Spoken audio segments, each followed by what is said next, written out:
Hi everyone. In this section today we will talk about order complexity analysis. This is a very important topic when it comes to algorithms because this is a topic that teaches you what algorithm is better than the other algorithm. Okay, so while building our code we would have certain constraints that this is the memory limit of the code, this is the time limit for to execute the code, especially when you are going to do competitive programming questions. You will find such limits with every problem. So this is the topic that comes very handy and very useful in real life as well.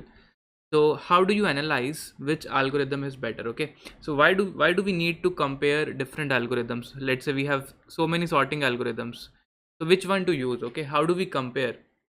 Okay, so comparisons are important because you need to choose which algorithm would be a better choice for a given problem. Okay, for example, you want to buy a car and there could be different types of cars available. Okay, so in one could be a racing car. Okay, another could be a maybe a normal car. Okay, maybe you want a family car. Okay, another could be a car which is more suited for a purpose of a cab. Okay, so what do? You basically go and compare different types of cars based upon the requirements. Okay, so maybe a racing car may have a higher speed, but it may also have a higher cost. Okay, family car may be in the budget and it might be a best fit for your use case.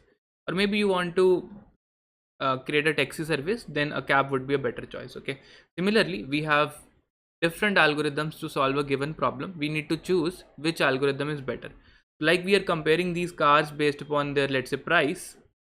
What would be the price in case of an algorithm? How do we compare algorithms? Okay, so running an algorithm also comes with a cost. Okay, and this cost is in the form of a space. How much extra memory this algorithm will take? If I run this algorithm, how much space it will take inside RAM? Okay, some algorithms may not take extra space, some algorithms may take extra space, but they may speed up your time as well. Okay, so we will compare which algorithm is better in terms of space and time. Okay, so ideally our first preference is we want to reduce the time taken to execute, and second priority is to reduce the space.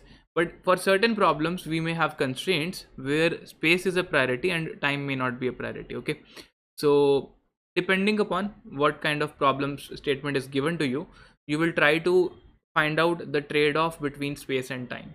Now you may ask, okay, how do we compare these algorithms? Okay, so in what sense we are going to do the comparison? Will it be a absolute time? For example, if I do a sorting, one algorithm takes 1186 milliseconds, let's say, another algorithm, let's say, takes 1024 milliseconds. Okay, so are we going to note the actual time? So if we note the actual time, it is known as experimental analysis. I will also show you one example.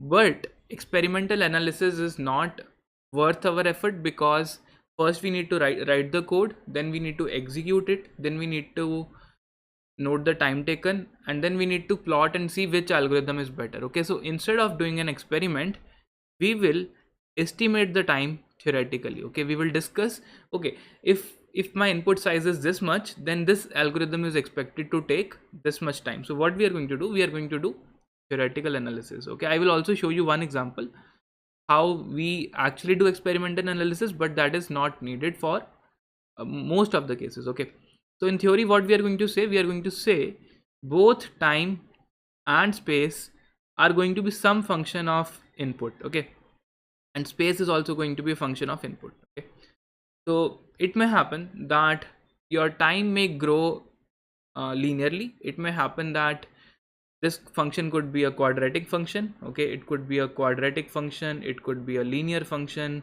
it could be a constant function. Okay, so you can have so many different types of functions that can fit here. Okay, if you have a quadratic function, we will say that time is proportional to n square. So if your number n changes from n to 10 n, let's say, then your time for let's say sorting n integers is n, is t. Then if you go from n to 10 n, your time will go from uh, like 10 square into t. Okay, so this is what is the meaning of a quadratic complexity. Okay, so if my input is, let's say, n, and it takes 1 second to execute, Then if I change my input to 10 times of my actual input, okay, then my time goes from 1 second to how much? 100 seconds. Okay, that means this quadratic time is going to grow very fast. So generally what you will see is, you will see different types of plots, time versus n. Okay, so a linear plot would look something like this. That means time is a function of n. A quadratic plot would look something like this, that it is a function of n square.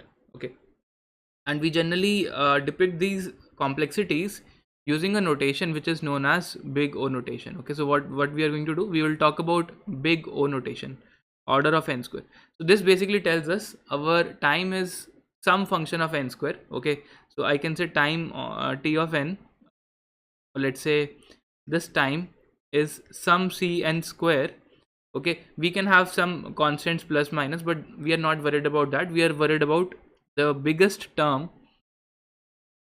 Okay, that is n square. Okay, that is in terms of n. So we generally ignore these constants. It could be 2n square, it could be 5n square, it could be 10n square. We are not worried about constants. We will write something like this, that your time follows a quadratic complexity. It is order of n square, or time is order of n, or it is log of n. Okay, or it is constant. That means irrespective of your input, your time does not change. It is going to take constant time. For example, if I say find largest element in a sorted array.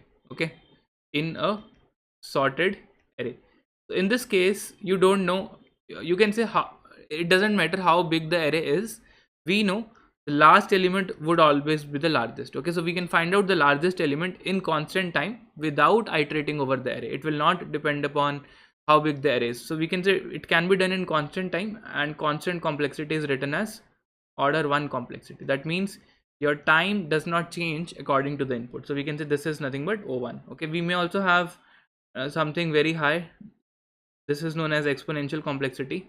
This is 2 raised to the power n. Okay, in sub problems we will also see they follow a exponential complexity. Okay, so we are going to work note time and space as a function of the input size, and this would be the focus of this section. We will try to cover certain examples as well, and in the next lecture I will tell you how you can actually measure the runtime of the algorithm, and we will do an experimental analysis. Okay,